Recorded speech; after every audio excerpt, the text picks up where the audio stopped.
call on Nate. Feel free to turn on Mike. Adam, as well, you've been brought onto the stage. Appreciate everyone's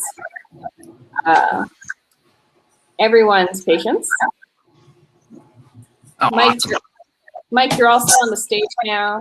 I'm sharing my screens on both ends. Perfect. So you can see what's going on. Hey.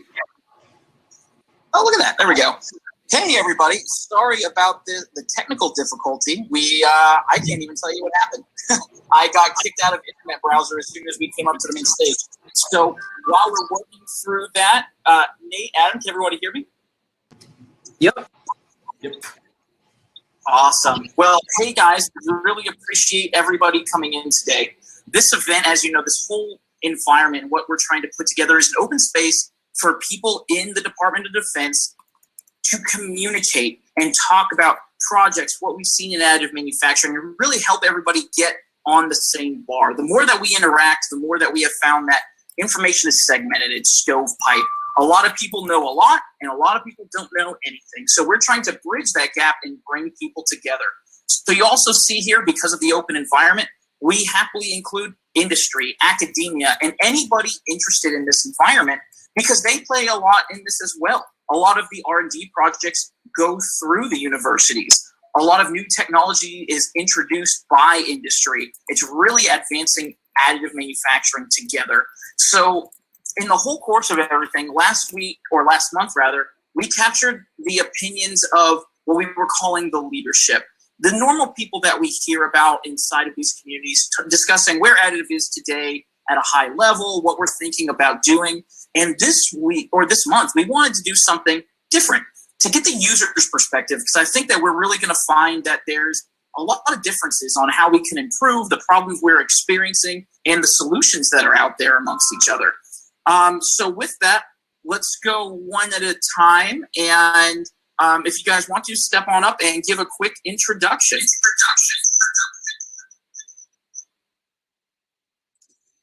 Okay, I'll go first.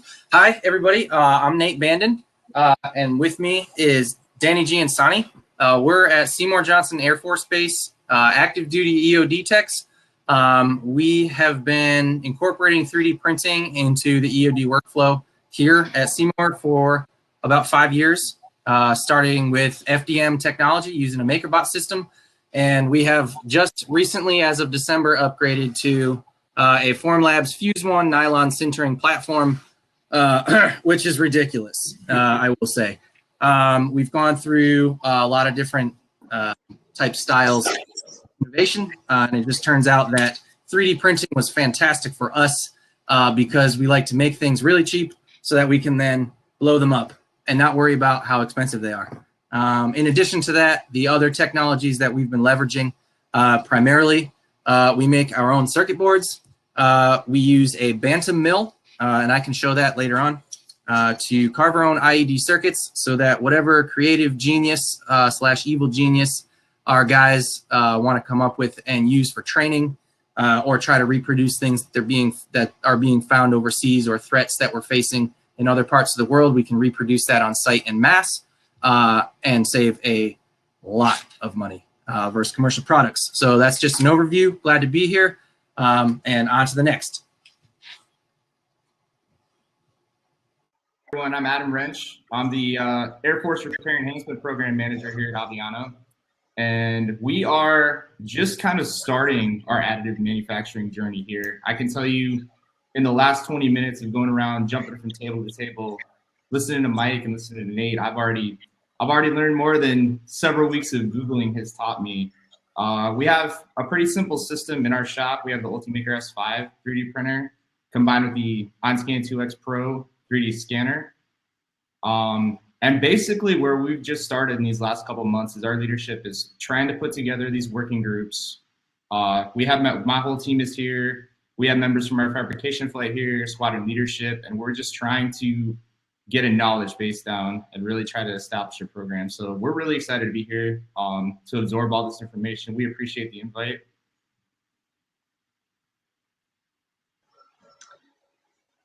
All right, so I swapped computers. We still good?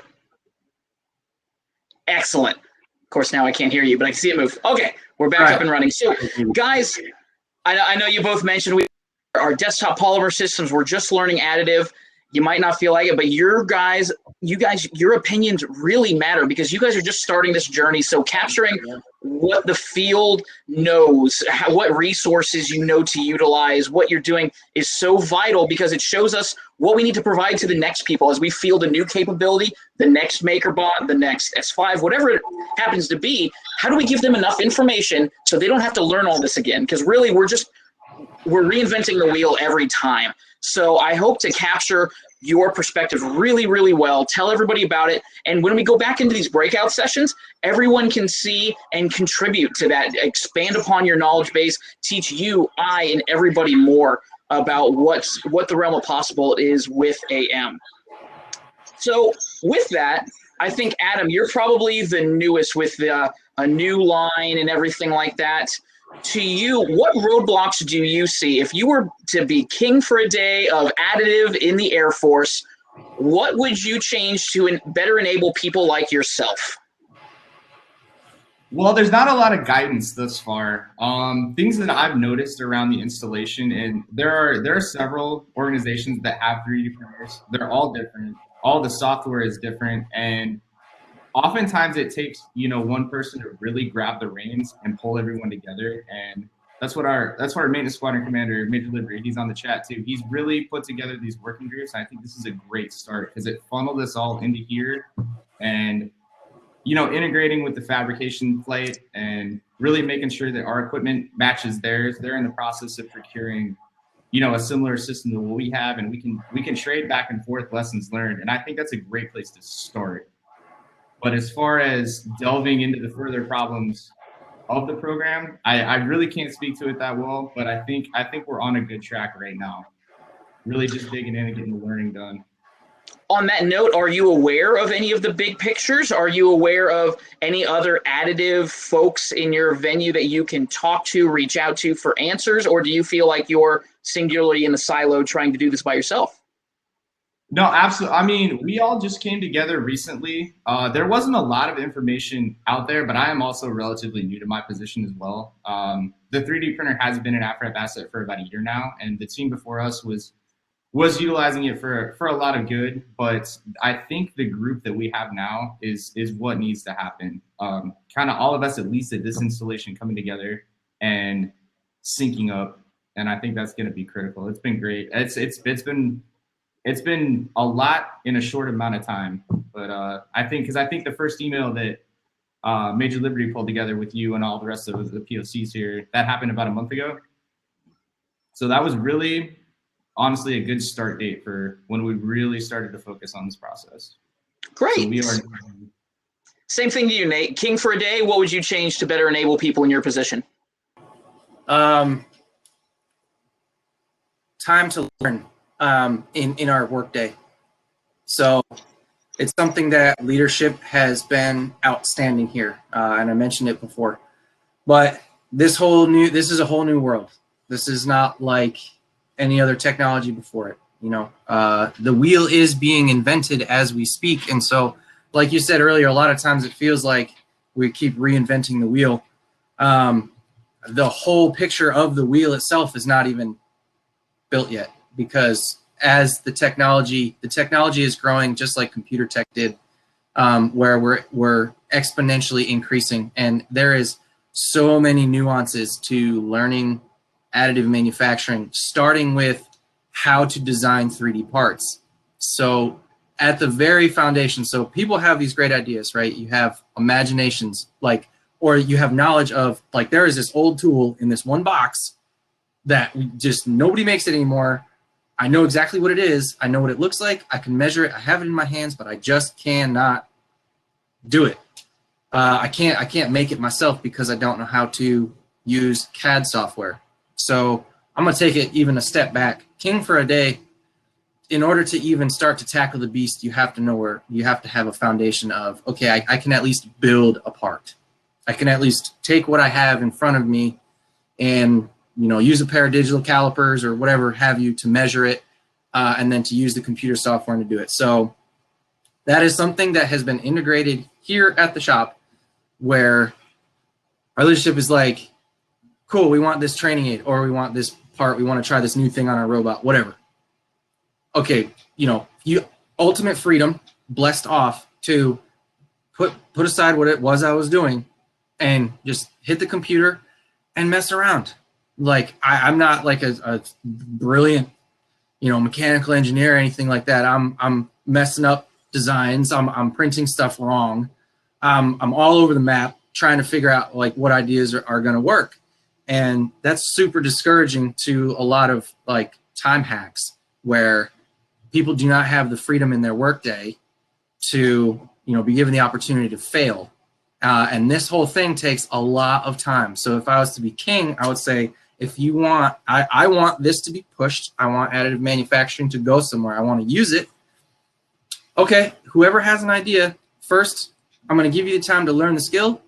Second, I'm going to give you the opportunity to fail. And you can get to try stuff as you build your skill into a level where it's like, okay, now I can produce parts that we can actually potentially utilize down the road and enter into the certification process, whatever. So good question. Time. There's a good question. How do you connect the practitioner with the expertise in best practice 3D design and manufacture? That's a huge one. So knowing who's out there first. So as not, as of 6 months ago, there's no list of contacts that existed that I was aware of. I didn't know that DEF existed. I didn't know any of that. I had no idea. And that's something that we're tackling right now is, how do we connect to these people who are trained for this, they went to college for this, or this is their job in the commercial sector or whatever. They've been doing this for a long time and they can just help us out. Say we can give them their idea and they can make the part. How do we connect?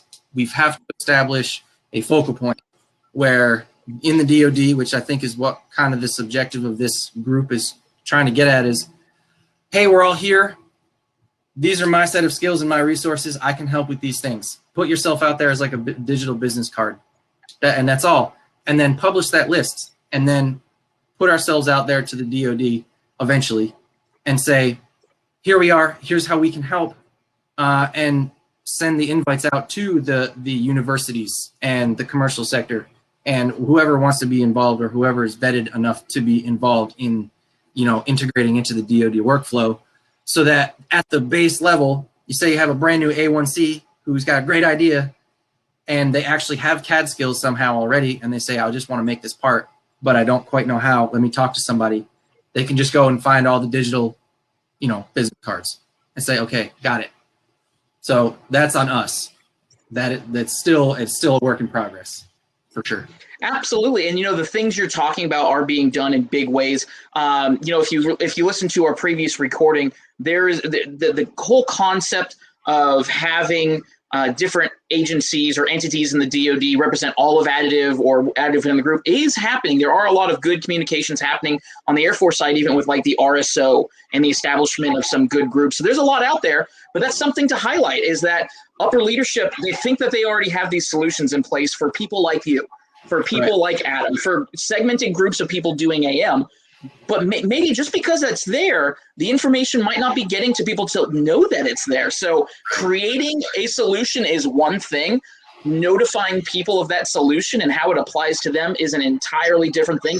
And maybe that's something we've got to deal with. So along those lines, what's also interesting to capture, how do you guys decide or get input on what to make? Is it local requests? Do you get requests from outside your bubble? What's the pipeline for things that to get to your group and then eventually your printer? And we'll kick this one off starting with Nate. We take requests from everybody. Because we've had the printer around for a while, what really kicked us off was we had public affairs. Our public affairs group, they did an article and they posted it on the 4th Fighter Wing news page. So we kind of brought it was broadcast that we have a 3D printer. So then over the course of a couple of years, people got curious, and every now and then they'd say, hey, we have this idea. What do you think? So one, we take requests from whomever knows that we have the machine. As far as what ultimately makes it into the workflow, so far, to be perfectly honest, it's kind of fallen on me. Where do I have the skills to make the part? Yes or no? Or answer the biggest question that I get asked is, can you make this? And I say yes, but should I? Because is plastic the right answer, right? So the material, consider the material itself. Is a lot of times what I'm being asked, like, oh, cool, we can 3D print that. Yes, technically we can, but a lot of solutions that are great ideas do need to be elevated elsewhere or use a different substrate, like a metal 3D printer, to actually produce a functional part. So people understanding that our capability, the 3D printer capability, you know, they see a print come out and they see like the layer lines and they see the uneven surfaces and they see all the defects and they see this stuff. And they're like, it's ugly. It doesn't feel good. Well, okay, it's not an injection molded plastic. There's density considerations, all that stuff. So there is a lot of pushback from, we get requests, but I also ask the questions in the other direction of what exactly are you using this part for? That happens a lot. And to this extent, essentially we have been able to enhance our flight simulators on base by enhancing they have a throttle control lever. So our wing has like the VR headset thing where the pilots train in like these cockpit things. Really cool. A couple of their parts broke, and I designed and 3D printed some stuff to bolster the parts that kept breaking. And you know, with their throttle controls, I made their throttle control levers all feel much more realistic, with afterburner stops and all that stuff. And it was a part, I mean, literally a centimeter by a centimeter big. And that was the thing, that was the ticket that really was like, oh my God, EOD has a 3D printer. What else can we do with this thing? And at that moment was when our brand new machine came up. We just got it in December. And so now we're trying to broadcast this. We're pushing it out to say, hey, if you need something functional, we can finally do that because we have a much more capable machine, end use wise. So we are trying to broadcast out, but again, it falls on us. We are like, we have to put that word out there because nobody knows. I didn't, you know, I wouldn't know that anywhere existed. Like AFREP, for example, I didn't even know AFREP was a thing until a month ago, and they saved our wing $2 million last year. For those in the group, do you want to tell everyone what AFRAP is? Yeah, please. Yeah. No, go right ahead. You. Yeah, Adam's part of it. Oh, absolutely. So the Air Force Repair Enhancement Program, we both repair on-equipment aircraft items. They get turned into the supply system for credit, which is kind of what Nate was talking about, how they saved their wing $2 million. But where 3D printing comes into effect for our operation is more on the office equipment we call it cost avoidance side, because we're not authorized to print for aircraft parts or on equipment or things like that. So we kind of take on side projects from around the wing, but we advertise that cape. And one thing, especially right away, that we've learned is a lot of times that for these innovations, it's almost expected that you justify it with an idea, but the capabilities have really driven the ideas. So once you have the capability on hand and you advertise it, that's when these great ideas start to flow. And a perfect example is this 3D scanner that we procured recently. We had a couple of ideas of what we would use it for, you know, small plastic parts for office equipment, buttons on phones, gears and printers, things of that nature. But we've lightly touched on it on our Facebook page and told passersby, and the ideas coming through for innovations for work centers have been amazing. And I think that's really important. Really establishing the capability and then broadcasting it out, letting people know that you have it, because once they know what you're capable of doing, that's when their ideas start to flow. So very nice. So I think that hits. And Nate, by the way, I know I keep saying but if you guys want to alternate answering questions, feel free on your end. I know you're calling from the same point of origin, so I'll let you guys handle it, but I'll just address you directly. So I mean, this is wonderful. You know, seeing you both here, seeing the way the part flow goes is just fantastic. And you both mentioned you don't feel necessarily like experts. Sometimes you're not mechanical engineers. You don't know necessarily, and a lot of us don't, exactly how these parts are going to behave coming off a printer and what like for like comparison to an OEM or traditionally made object. What do you guys have in place at either of your locations to prevent people from making the wrong thing and potentially hurting somebody or, you know, having an aircraft incident? And we'll fire at Adam for this one. Well, aircraft incidents are not a possibility for us at this time. So we can't print for on-equipment items. And I would say for the other side of it is really a prudence on us. I mean, we pick and choose the projects pretty carefully, especially for what we've been able to print so far. Because even, I mean, anyone who's done any kind of 3D printing, you know, occasionally, especially on these Ultimakers, what you see isn't always what you get. For example, we had a project on deck today that was a 1.5 day print and ports fell apart and we lost the party. So it's really been touch and go, and it's a lot of it is just trial and error, seeing what works and seeing what doesn't. But we don't have a lot of safety concerns at this point because we're not printing end items for safety equipment, if that makes sense. Yeah, and I would say, to be perfectly honest, I'm kind of a single point of failure. So I'm really the only one who uses this stuff most of the time. So it's the same kind of answer that I had before, where for us, we have the flexibility and the intention of trying new stuff.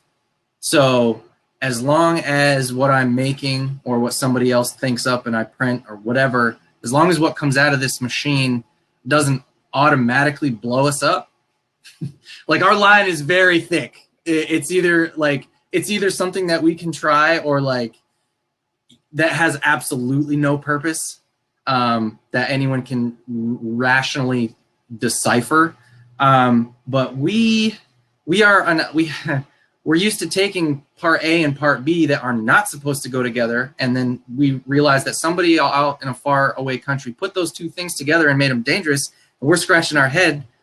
So to be honest, we have free reign to do whatever we want and try it, because somewhere at some point somebody has gotten dangerous with something, and we're going to try to reproduce it and do it like under our control, but just to be more dangerous. You know what I'm trying to say? It's kind of a weird way to phrase that, but the world is our oyster. Spend it.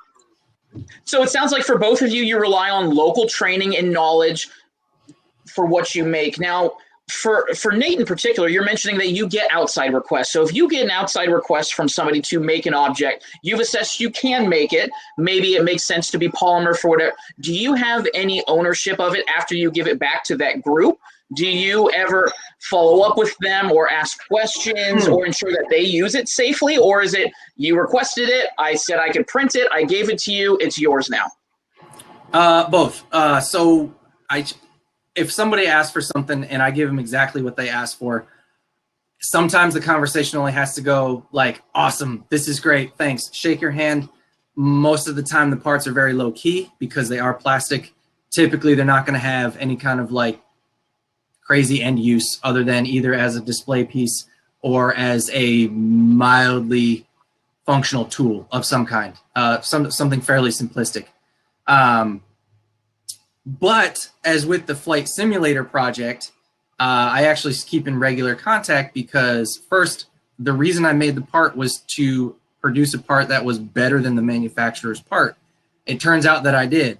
I just, I made it not this big. I made it a little bit fatter, which more material is typically stronger, right? So I just use a very, I need a bigger hammer kind of principle. So I made that, but I kept up tabs with the major to just ask him, hey, have any of these broken yet? A month later, have any of these broken yet? None of them broke. None of them broke. None of them broke. 6 months later, one has broken. And it was because somebody kicked the pedal that it was attached to. So something that probably the rest of the machine would have broke if you kicked it. And to that, the reason that I'm doing that is to make sure that I can easily remake it for them and reproduce it. That's cool. Great. I already have the file. Just hit go. but also as a matter of pride. I have a selfish reason to say, hey, I did this. And to keep track of it, another selfish plug, because I want it to show on my EPR that I actually did something that legitimately made a difference in something like a bigger piece. You know what I mean? That I'm not just wasting the time that was given to me by leadership. I'm actually doing something that's helping other people out. And that's a huge deal to me. I'm not going to waste my time just doing things for my own benefit. If what I'm doing is not good, usually my leadership sees that ahead of time. And they're like, okay, let's focus on something else. And they help, there's a lot of assistance helping that process.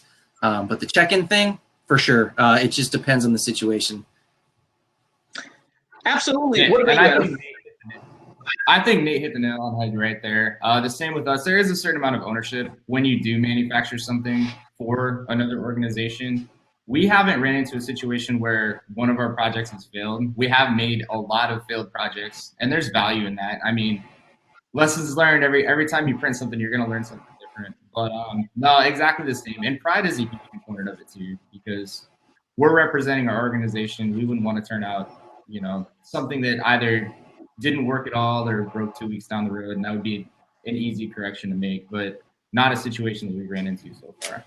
Excellent. So, as we all know, these physical additive products really ride on the backbone of the digital. There is no AM without the digital behind it, whether it be the design, the file transfer itself, or the longevity of the part as we start to talk about the idea and concept of like digital twins. So for both of you, do either of you feel you have a real robust digital infrastructure backing up your tooling? Do you feel confident that the files that you make today will be lifelong and be able to remanufacture? Or do you think you have more of a local solution that works for the here and now that maybe something better could exist? I think we're always improving on our designs, to be honest with you. Some applications, for example, we printed off a small plastic piece that went inside a Cisco phone to repair a broken receiver button. Well, that Cisco phone has since been phased out. So either by the equipment being upgraded or us just reimagining the design, I would imagine that we're just constantly improving on our processes, especially as we learn. So, yeah, on our end, I can say that we'll break this answer out into chunks. Chunk one, the software that we use to make stuff.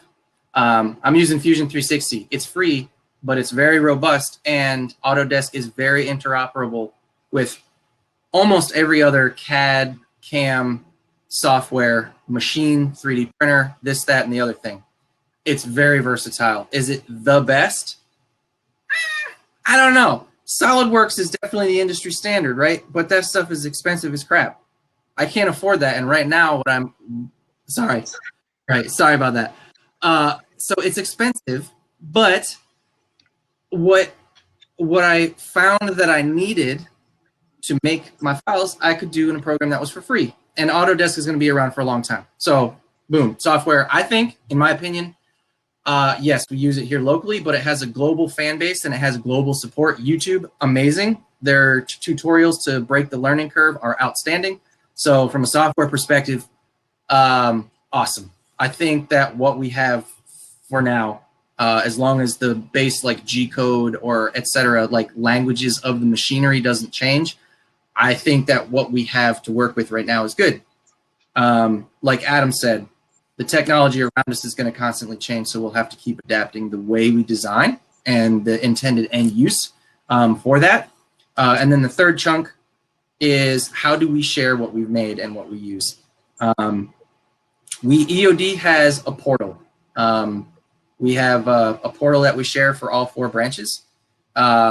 And there is a repository for files. It doesn't seem to be used collectively as much because not a lot of people have CAD skills to make the files. So again, back to that same old thing. But we do have a place already set up as a repository for this information. So when someone does come out with a design that they really feel should be standardized across the career field, essentially we work a submission package and we send that information up. And there's going to be technical drawings that go with it, which the CAD software kind of kind of helps self-churn out. But we can submit the technical package, we can submit the 3D files, and we can associate it with the various publications and TOs that it's found in, so that it can be classified. And if people say, hey, this is a rare item, or this is a very, say it's a very unique thing that a lot of people want to see, take requests from the field, and we actually do have a place to put it. That portal is not going anywhere for the foreseeable future. So that's another good step that we have in our direction, is that we do have at least a collection of a place where we can go that, again, higher level of leadership has set up for us to help us. Like, hey, okay, here, put this here. So, do you have a reference where people here that are in the DoD, maybe in other branches, where do they go to interact with that portal? Is it listed somewhere? The Joint EOD portal has restricted access to EOD because it contains other stuff like publications, references, things like that. So it's not available outside of the community that I am aware of. So I don't think, yeah, it's not a need to, there's a lot of stuff that's in there that has a need to know basis. And again, Perfect answer. Another reason why they made it a kind of a safe place for us to put certain things, because only people who need to know those things can see inside the files. So they have a global sharing way yet. Good. Adam, what about you? Do you have any comments on the digital infrastructure that supports what you guys do? That sounds incredible. Right now, our infrastructure is mostly locally stored on our PC, almost entirely locally stored. Where we make our files, we do not have network access to any of our 3D printing products at all. No internet access besides tethering with a cell phone. I was actually going to ask you, Nate, are you guys on AppNet with any of your equipment, anything like that, or do you have commercial Wi-Fi? We have sort of halfway between. So first of all, there was actually a question in the Q&A I can answer. How do we keep our stuff essentially digitally safe? Our stuff is not networked. There with the MakerBot, there's no Wi-Fi capability for like anyone at MakerBot to see files that we're printing.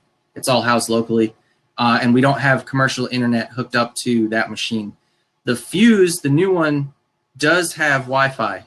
That's how it gets firmware updates, and it does link to a cloud server that does diagnostic information.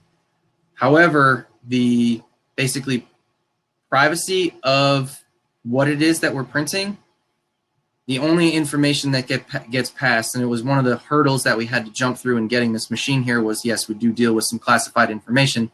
Step one, don't print anything that's classified. So that's off the books for us. Step one, that was very clear. So we're not doing that, but the things that we do print, Formlabs doesn't collect file information. They only collect diagnostic information. So when we have had to troubleshoot, it's good. Like printing a knife or a duck bill, that's not classified. So if they wanted to see that file, we're good to go. But that is one hurdle that we do have to have, is that when it's time for a firmware update or something like that, we're looking at a hotspot on your cell phone, or we have a puck, a hotspot puck that the shop uses to work with some of our other software that needs commercial internet. But it's all, nothing is ever allowed to go into the unclassified computer that's classified. That's a whole different ball game. We don't mess with that. We also had discussions with Formlabs themselves about signing NDAs. Or just a memorandum of understanding or things like that. So if you guys are looking into potentially the classified arena or something that's very sensitive to just you and you can't release it or whatever, you can definitely work with those companies to make sure that the information is retained within the system and doesn't really get out. So. Wonderful, wonderful. There's a couple other good. Let's see. Answer I will. I guess. Yeah, at whatever point, there was a couple of good questions that have been floating in the Q&A. While you go look for one, I'll make a comment here. We're going to do something a little different in the second kind of half here. We'll keep this QA, we'll keep it going. Nate, you can start referencing any of the QA questions, but if there's anybody in the crowd listening right now that feels like they have a similar background, that you fit the bill, and you would like to talk about what your group is doing, that you are a user, message Janet Carr. She's in the chat. You can do that off to the right. Tell her just, hey, I do this, I'm with so-and-so, I really want to add this discussion, and she'll bring you in. So in the meantime, if people want to come up, they can. But Nate, go ahead and answer any of the general questions that you want to answer. Okay. There's a question from Christopher. Have you ever had OEMs intervene and ask me not to print replacement parts, thinking of intellectual property rights? No, because I see their part and I make it better and different. So it'll be at that point, the way I handle it is I make a part that fits, but it's my part. So as far as the interface of, am I exactly reproducing stuff? At my level, I don't have a need to identically replace something. Whereas a lot of situations like thinking bigger picture, a lot of people would need an identical replacement. I have not come across a reason that I needed to do that. And I, if something breaks and I can fix it, I'm also not going back to the company and being like, I fixed your stuff because it broke. So that's just, that's just me. Really good question though, because I am very supportive of people's intellectual property rights.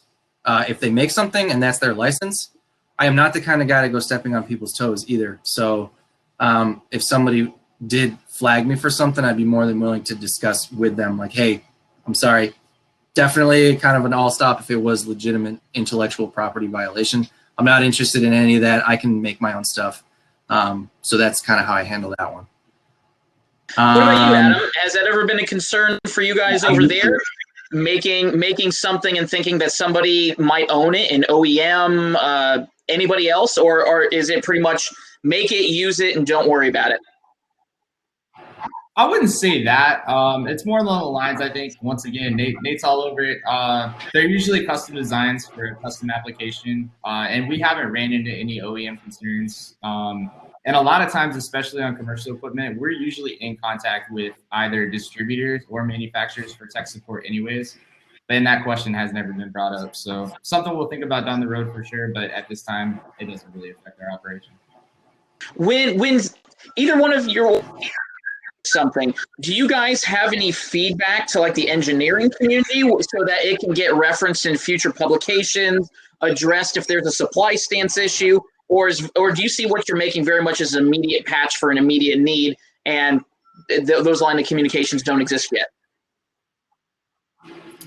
I think it's going to be the second part of exactly what you said. A lot of times these are one-offs. I think if we were to run into a situation where we were mass producing, we would definitely lean into the realm of like, hey, we have a fix for an issue or an improvement. But generally speaking, we see a lot of one-off situations. Yeah, I would say the same thing. I agree with Adam.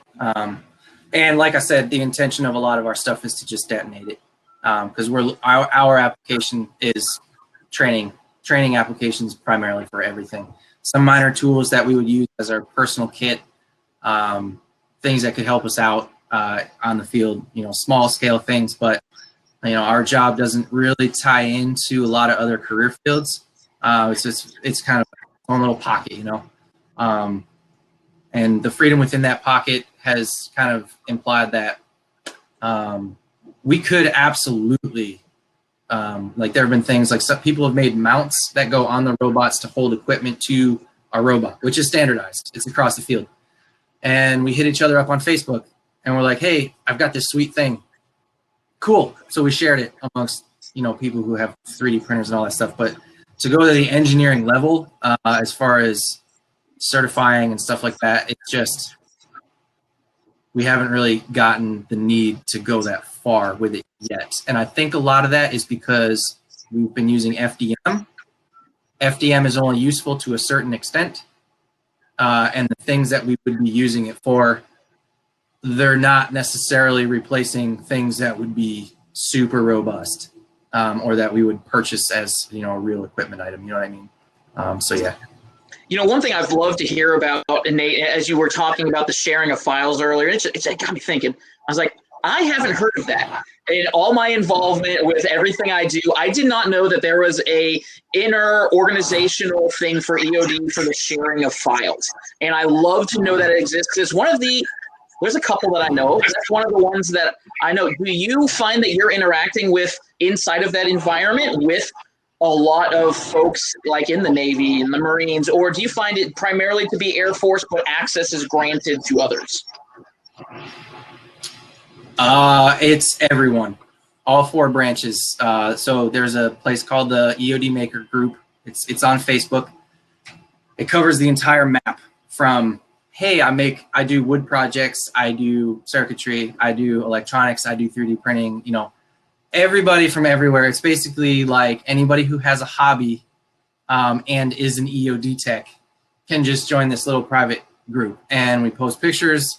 We see the cool things that other people are doing. And it's honestly kind of a forum like this where we can give kudos. We can ask like what people can share or if they'd be willing to share. Like, hey, man, that's a sweet design. How'd you make that?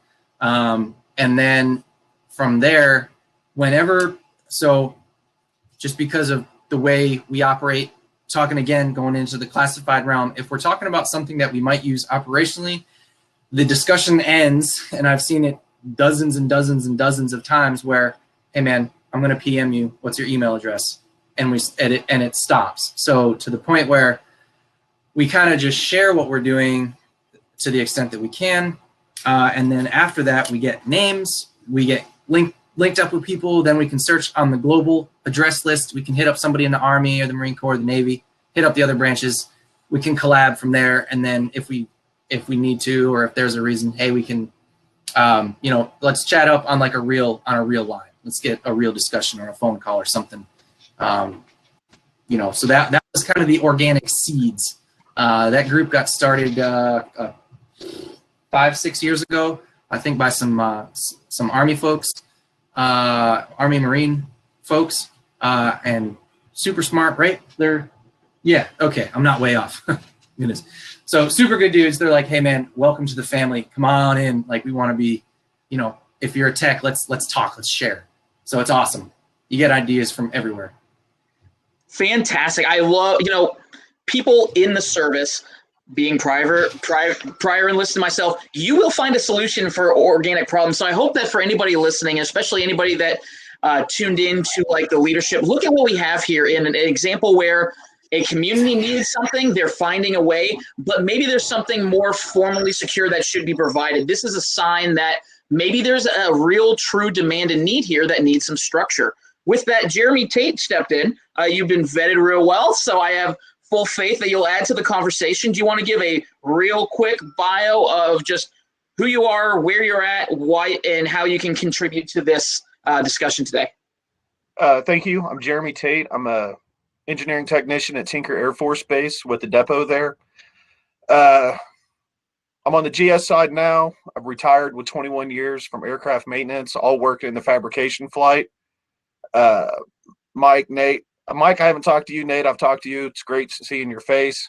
I work in an office that does reverse engineering for obsolete aircraft parts, develop tooling for different programs, and we input additive manufacturing where we can. You know, there are some places like in the B1, we're replacing all the interior panels with FDM panels. And we are doing some metal printing, some SLS printing. You know, we know that it's not the solution for everything, but some places it is the solution. And so we try to get it up to the engineering authority when we feel it's appropriate and needed. Do you have any difficulty identifying the engineering authority? I've heard in a lot of branches from a lot of people that sometimes that in itself is a challenge.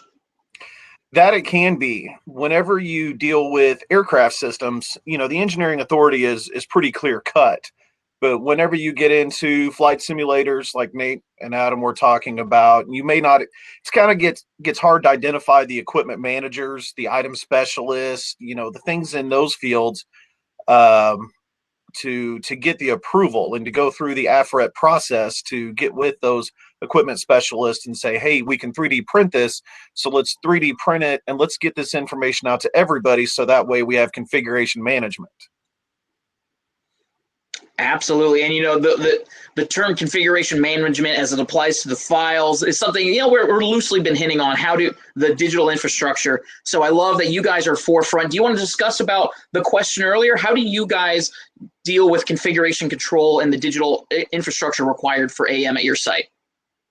So how we deal with that is right now we're using a share drive to control everything. We're working on getting into a Siemens cradle to grave management system. I just blanked on the name on it right now.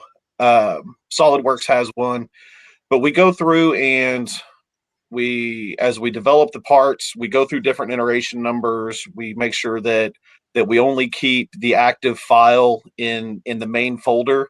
Everything else below that kind of gets archived, you know, so that way it can't be used.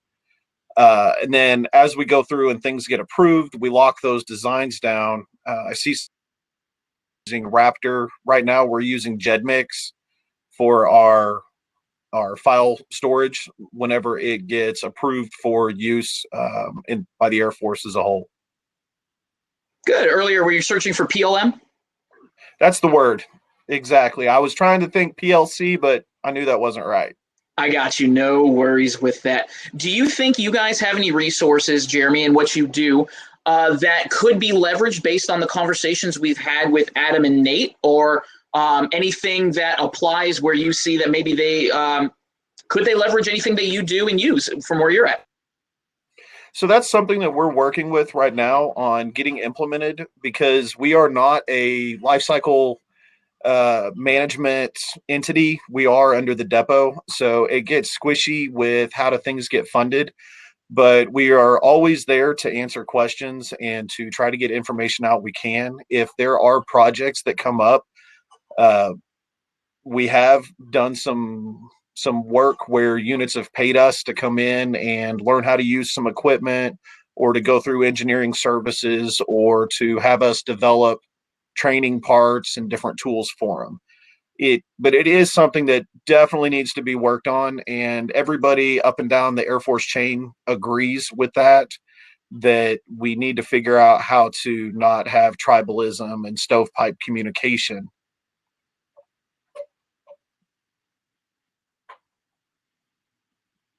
Sometimes I got to hit the mute button.